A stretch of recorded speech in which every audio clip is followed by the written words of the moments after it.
नमस्कार, म सुखदेव पौडेल। तपाईलाई नेपाली बुक युट्युब च्यानलमा हार्दिक स्वागत छ। आजको यो भिडियोमा मैले ग्रेड लेजर वा ग्रेड सिट बनाउँदा काम लाग्ने साना तर अति नै महत्त्वपूर्ण एक्सेलका विभिन्न ट्रिकहरू लिएर उपस्थित भएको छु।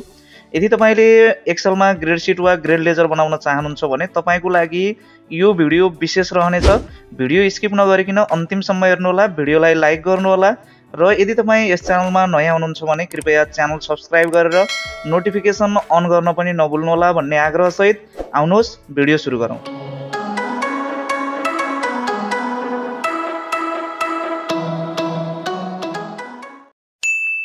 यहाँ देख्न सक्नुहुनेछ मेरो पहिलो सिटमा चाहिँ यहाँनिर मैले विवरणहरू यहाँनिर भरेको छु। स्कुल नेम, एड्रेस, स्कुलको लोगो, त्यस्तै गरेर लगायतका विवरणहरू चाहिँ यहाँनिर भरेको छु। यो मैले यहाँनिर जुन विवरण भर्दछु त्यो विवरण चाहिँ मलाई ग्रेड सिट लेखेको अर्को यहाँनिर ग्रेड सिट फर्मेट भएको सिट छ। यो सिटमा चाहिँ यहाँनिर यहाँ माथिपट्टि स्कुलको नाम, एड्रेस लगायतका कुराहरू मैले उतापट्टि जे भर्छु त्यो चाहिँ यहाँनिर आउनु परेको छ। अब यसको लागि तपाईले यहाँनिर चाहिँ पहिला के गर्नुपर्ने हुन्छ भन्दाखेरि यो ग्रेड सिटको माथिपट्टि चाहिँ यो भाग जति भागमा चाहिँ विद्यालयको नाम लेख्नुपर्ने हो त्यति भागलाई सिलेक्ट गर्नु होला र यहाँनिर तपाईले मर्ज एन्ड सेन्टर गरिदिनु होला। त्यस्तै गरेर एड्रेस लेख्नको लागि पनि तल्लो जुन रो छ तल्लो रोलाई यसरी सिलेक्ट गर्नु होला र यसमा पनि मर्ज एन्ड सेन्टर गरिदिनु होला। त्यसपछि तपाईले यहाँनिर जुन विद्यालयको नाम लेख्ने ठाउँ छ त्यसलाई चाहिँ तपाईले सिलेक्ट गर्नु होला त्यो रोलाई र तपाईले यहाँनिर बराबर लगाउनुहोस्। त्यसपछि चाहिँ तपाई पहिलाको सिटमा आउनुहोस्, इनपुट सिटमा जहाँनिर तपाईका विवरणहरू भर्नुहुन्छ त्यहाँनिर आउनुहोस् र तपाईले जुन स्कुलको नाम छ स्कुलको नामलाई क्लिक गरिदिनुस्। अब तपाईले यहाँनिर माथिपट्टि फर्मुला देख्न सक्नुहुन्छ। यस्तो खालको फर्मुला आफै आइसकेको छ। हामीले यहाँ केही पनि गरेका छैनौँ, सिर्फ उताको सेलमा बराबर लगाएर यता आएर यसमा चाहिँ क्लिक गरेका छौँ। अब तपाईले इन्टर गरिदिनु भयो भने देख्न सक्नुहुन्छ यहाँनिर विद्यालयको नाम आएको छ। अब त्यस्तै गरेर यहाँनिर एड्रेसको लागि पनि एड्रेस लेख्ने ठाउँमा चाहिँ तपाईले यसरी सिलेक्ट गर्नुहोस्, त्यसपछि बराबर लगाउनुहोस्। त्यसपछि तपाईँ विवरण भर्ने सिटमा जानुहोस् र विद्यालयको एड्रेस जुन छ यसमा क्लिक गरिदिनुहोस् र इन्टर गरिदिनु भयो भने देख्न सक्नुहुन्छ विद्यालयको नाम पनि यहाँनिर आइसकेको छ। अब तपाईले यसलाई फन्टहरू आफ्नो तरिकाले फन्ट मिलाउन सक्नुहुनेछ। जस्तो मैले यहाँनिर गएर यो फन्ट यहाँनिर दिएको छु। त्यस्तै गरेर यहाँ तल्लोलाई पनि तपाईले दिन सक्नुहुनेछ। यहाँनिर अर्को फन्ट मैले दिएको छु। यसरी तपाईले यसलाई फन्ट दिन सक्नुहुनेछ। यसमा तपाईले कलरिङ गर्न पनि सक्नुहुनेछ। यहाँ तपाईले उतापट्टि जे भर्नुहुन्छ त्यो चाहिँ यहाँ यही तपाईले यहाँ जुन फर्मेट गराउनुहुन्छ त्यही फर्मेटमा चाहिँ यसरी आउने गर्दछ। यसलाई तपाईले कलर गर्न पनि सक्नुहुनेछ। अब चाहिँ हामीलाई लोगो ल्याउनु परेको छ। लोगो ल्याउनको लागि तपाई यहाँनिर लोगो राख्ने ठाउँ जुन छ जहाँनिर तपाईले लोगो राख्न चाहनुहुन्छ त्यहाँनिर चाहिँ यसरी सिलेक्ट गर्नु होला मर्ज एन्ड सेन्टर। यो सकेसम्म चाहिँ वर्गाकार हुने तरिकाले चाहिँ किनकि लोगो जुन छ लोगो चाहिँ भित्र पस्ने तरिकाले यसलाई यसरी सिलेक्ट गर्नु होला र यहाँनिर मर्ज एन्ड सेन्टर गरिदिनु होला। अब हामीले यहाँ लोगो राख्यौँ भने उतापट्टिको ग्रेड सिटमा जानुपर्ने हुन्छ। मैले पहिला यहाँनिर यो लोगो जुन छ लोगो इन्सर्ट गर्छु। यहाँनिर इन्सर्ट ट्याबमा जान्छु, यहाँनिर पिक्चरमा जान्छु र यहाँनिर मेरो लोगो छ यो लोगोलाई मैले यहाँबाट इन्सर्ट गर्छु। लोगो ठुलोमा आएको छ, मैले कर्नरमा समातेर यो लोगोलाई चाहिँ सानो बनाउँछु र यहाँनिर जुन हामीले मर्ज एन्ड सेन्टर गरेका छौँ यसैको भित्रपट्टि पर्ने गरेर तपाईले लोगोलाई राख्नु होला पहिला। अब त्यसपछि तपाईले के गर्न सक्नुहुनेछ भन्दाखेरि यो लोगोलाई सिलेक्ट गर्ने होइन, लोगो भन्दा पछाडिको जुन सेल छ सेललाई सिलेक्ट गर्नु होला। यहाँनिर देख्न सक्नुहुनेछ यसरी क्लिक गरियो भने यो लोगो सिलेक्ट भयो, तर यहाँनिर पछाडिपट्टि क्लिक गरियो भने अहिले चाहिँ यहाँनिर सेल सिलेक्ट भइरहेको छ। अब यही सेल सिलेक्ट भइरहेको बेलामा तपाईले कन्ट्रोल प्लस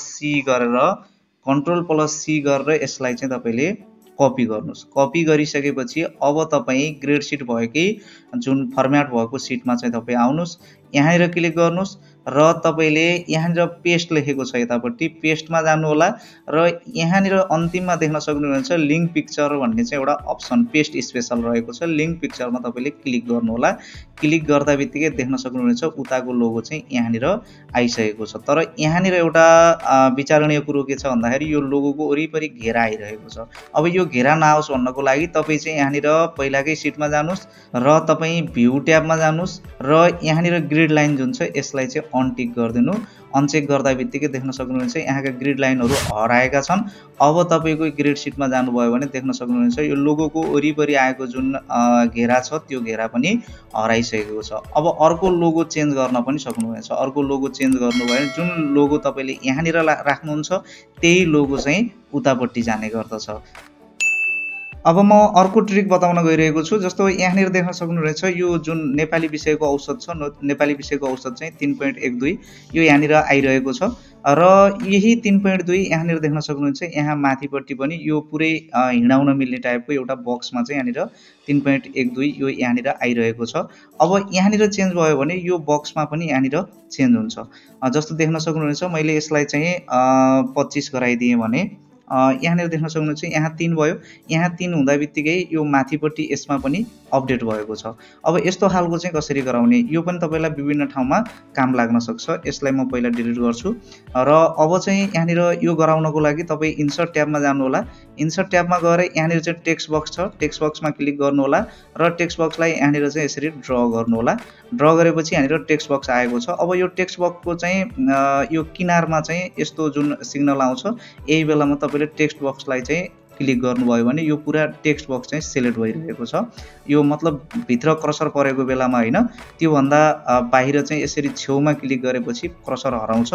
त्यो बेलामा यो यसलाई चाहिँ यसरी सिलेक्ट गर्नु होला। यो फर्मुला बारमा क्लिक गर्नु होला र यहाँनिर तपाईँले बराबर लगाउनु होला र अब तपाईँलाई कुन चाहिँ त्यो बक्समा ल्याउनु पर्ने छ त्यो सेललाई चाहिँ तपाईँले क्लिक गर्नु होला र तपाईँले इन्टर गर्नुभयो भने देख्न सक्नुहुन्छ यहाँनिर जुन सेलमा जुन नम्बर छ त्यो नम्बर चाहिँ यो बक्सभित्र आइसकेको छ। यसको विशेषता के हो भन्दा तपाईँले जहाँ पनि लगेर यो बक्सलाई राख्न सक्नुहुनेछ। अब अर्को एउटा महत्त्वपूर्ण ट्रिक रहेको छ जुन चाहिँ तपाईँले मर्ज एन्ड सेन्टर नगरिकन यो जुन अलाइन छ अलाइनलाई सेन्टर कसरी पार्ने। जस्तै विभिन्न अवस्थामा तपाईँले चाहिँ टेबल क्रिएट गर्दै हुनुहुन्छ भने विभिन्न अवस्थामा तपाईँले सेललाई मर्ज गर्न पाउनुहुन्न। यदि चाहिँ सेललाई मर्ज गर्नुभयो भने चाहिँ तपाईँको टेबल चाहिँ क्रिएट हुँदैन। त्यो कारणले गर्दा कतिपय अवस्थामा सेल मर्ज नगर्न पर्ने हुन्छ, तर सेल मर्ज नगरे पनि यो जुन लेखाइ छ लेखाइ चाहिँ सेन्टरमा पार्नुपर्ने हुन्छ। सेल मर्ज नगरिकन कसरी चाहिँ यो लेखाइलाई टेक्स्टलाई चाहिँ सेन्टरमा पार्ने यो ट्रिक रहेको छ। अब त्यो गर्नको लागि तपाईँले यो दुईटालाई सिलेक्ट गर्नु होला। यो दुईटा सेलको सेन्टरमा नेपाली लेखेको यो चाहिँ टेक्स्ट चाहिँ रहनु परेको छ। यसरी पहिला दुईटालाई सिलेक्ट गर्नु होला। सिलेक्ट गरेपछि यहीँनिरबाट तपाईँले राइट क्लिक गर्नु होला। यहाँनिर फर्म्याट सेलमा जानु होला। यहाँनिर तपाईँ अलाइनमेन्ट भित्र जानु होला र यहाँनिर होरिजेन्टल जुन लेखेको छ अहिले चाहिँ जेनरलमा सेट भइरहेको छ। यो ड्रप डाउन एरोमा तपाईँले क्लिक गर्नु होला र यहाँबाट centre across selection, centre across selection भन्ने जुन रहेको छ यसमा चाहिँ तपाईँले क्लिक गर्नु होला र तपाईँले ओके गर्नुभयो भने देख्न सक्नुहुन्छ मर्ज एन्ड सेन्टर नगरिकन यो नेपाली लेखेको जुन टेक्स्ट छ यहाँ सेल मर्ज छैन अहिले यो मर्ज नभइकन यहाँनिर चाहिँ यो जुन टेक्स्ट छ टेक्स्ट चाहिँ सेन्टरमा परेको छ। त्यस्तै गरेर यो इङ्ग्लिसलाई पनि इङ्ग्लिसको टिएच र इन जुन रहेको छ यसलाई सेन्टरमा पार्नको लागि मर्ज नगरिकन तपाईँ यसैमा राइट क्लिक गर्नुहोस्। तपाईँ फर्म्याट सेलमा जानुहोस्, अलाइनमेन्ट भित्र जानुहोस्, यहाँनिर जेनरल सिलेक्ट भइरहेको ठाउँबाट तपाईँले सेन्टर अक्रोस सेलेक्सन यसमा चाहिँ तपाईँले क्लिक गर्नुहोस् र ओके गरिदिनु भयो भने देख्न सक्नुहुनेछ यो पनि यहाँनिर यसरी आएको छ।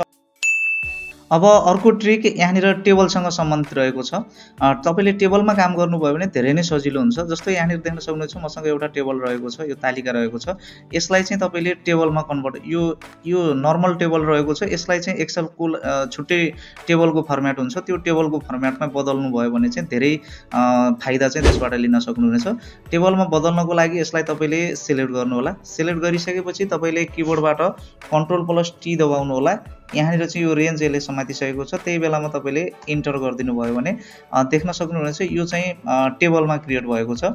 टेबलमा क्रिएट भइसकेपछि अब तपाईँले क्यालकुलेसनको लागि लगायतका धेरै कामको लागि एकदमै धेरै सहज हुने गर्दछ। प्रत्येक कोलमको माथिपट्टि चाहिँ यो सर्ट गर्ने चाहिँ जुन फिल्टरको बटन चाहिँ यहाँनिर आइसकेको छ। अब यसको विशेष अर्को फाइदा के हुन्छ भन्दा जब तपाईँले यो जुन टेबल छ टेबल क्रिएट गर्दा बित्तिकै यहाँनिर डिजाइन भन्ने ट्याब आउँछ। यो डिजाइन ट्याबबाट तपाईँले चाहिँ टेबलको फर्म्याटहरू चाहिँ यहाँनिर बदल्न पाउनुहुनेछ। पहिलो कुरा त आज चाहिँ मैले योसँग सम्बन्धित एउटा ट्रिक चाहिँ के बताउन गइरहेको छु भन्दा अब तपाईँले यो जुन टेबल छ यो टेबल क्रिएट गरिसकेपछि तपाईँ डिजाइन ट्याबमा आउनुभयो भने यो डिजाइन ट्याबको यहाँनिर तलपट्टि टोटल रो भन्ने अहिले चाहिँ अनचेक छ, यहाँनिर टिक लगाएको छैन। तपाईँले यसमा चाहिँ टिक लगाइदिनु होला। टिक लगाउँदा बित्तिकै यहाँनिर नयाँ एउटा रो चाहिँ यहाँनिर एड भएको छ। अब तपाईँले यसबाट के गर्न सक्नुहुन्छ भन्दा टोटल लेखेको जुन रो छ यसमा तपाईँले क्लिक गर्नु भने एउटा ड्रप डाउन एरो चाहिँ तपाईँले पाउन सक्नुहुनेछ। यसमा क्लिक गर्नु भने यहाँ विभिन्न फर्मुलाहरू चाहिँ तपाईँले यहाँनिर पाउनुहुनेछ। जस्तै यहाँनिर एभरेजमा क्लिक गरिदिनु भयो भने देख्न सक्नुहुन्छ यी सबैको एभरेज चाहिँ यहाँनिर यसले निकालिदियो। अब यही ड्रप डाउन लिस्टबाट तपाईँले चाहिँ काउन्ट गर्न चाहनुहुन्छ भने यहाँनिर काउन्ट आयो। जम्मा जम्मी यहाँनिर 11वटा रोहरू छन्। अब त्यस्तै गरेर यहाँनिर काउन्ट नम्बर यो गर्न पनि सक्नुभयो। जुन पनि फर्मुला 1 सेकेन्डमा तपाईँले लगाउन सक्नुभयो। यहाँनिर सम गर्न पनि सक्नुभयो, सम यसको सम यो आयो। अब त्यसपछि चाहिँ यता आएर तपाईँले यसमा चाहिँ एभरेज निकालिदिन सक्नुभयो। यहाँनिर तपाईँले चाहिँ म्याक्सिमम निकाल्न छ भने म्याक्सको फर्मुला पनि यहीँ भयो। अब अर्को एउटा जान्नै पर्ने ट्रिक म यहाँनिर बताउन गइरहेको छु। जस्तो यहाँनिर देख्न सक्नुहुनेछ अहिले चाहिँ यहाँनिर 25 छ, यहाँनिर 50 छ। त्यो कारणले गर्दा यहाँनिर 50% आइरहेको छ। यदि मैले यहाँनिर 90 गराएँ भने यो यहाँनिर पर्सेन्ट जुन छ पर्सेन्ट चाहिँ बढ्नुपर्ने हुन्छ। मैले 50 को ठाउँमा 90 गराएँ भने यहाँनिर बढ्नुपर्ने हुन्छ। यसलाई ख्याल गरिराख्नु होला। अहिले यहाँनिर 50% छ। अब मैले यो 50 लेखेको ठाउँमा चाहिँ मैले यहाँनिर 90 गराइदिन्छु। यहाँनिर 90 गराइदिन्छु। तर देख्न सक्नुहुनेछ यहाँनिर परिवर्तन आएको छैन। अब मैले यसलाई चाहिँ 70 गराइदिएँ भने पनि यहाँनिर परिवर्तन आएको छैन। तर मैले यहाँनिर फर्मुला चाहिँ लगाएको छु। यो पर्सेन्टको फर्मुला यहाँनिर रहेको छ, देख्न सक्नुहुनेछ।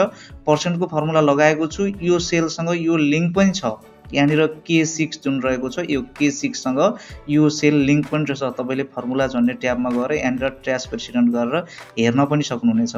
हेर्दाखेरि देख्न सक्नुहुनेछ ट्र्यास प्रेसिडेन्ट गरेर हेर्नुभयो भने त्यो जुन सेल छ त्यो सेल चाहिँ कुन कुन सेलसँग लिङ्क छ भन्ने कुरा चाहिँ तपाईँले यहाँबाट हेर्न सक्नुहुनेछ। रिमुभ एरोज गरेर तपाईँले यो एरो रिमुभ गर्न पनि सक्नुहुनेछ। फेरि हेर्न मन लाग्यो भने मानम चाहिँ तपाईँलाई यसको बारेमा हेर्न मन लाग्यो, यो चाहिँ कुन कुन सेलसँग लिङ्क छ भन्ने थाहा पाउन पर्यो भने तपाईँले ट्र्यास प्रेसिडेन्टमा गरिदिनु भयो भने यो सेलसँग यो लिङ्क रहेको छ भन्ने कुरा यहाँनिर थाहा पाउन सक्नुहुन्छ। मतलब यहाँनिर देख्न सक्नुहुन्छ यो जुन पर्सेन्ट छ यो पर्सेन्टको सेल जुन छ पर्सेन्टको सेल चाहिँ यो दुईवटा सेलसँग सम्बन्धित रहेको छ। यो सेलमा चेन्ज हुँदा बित्तिकै यसमा चेन्ज आउन पर्ने हुन्छ। तर यहाँनिर मैले जति राखेँ पनि मानम यसमा मैले 30 गराइदिन्छु तर पनि यसमा परिवर्तन आएन।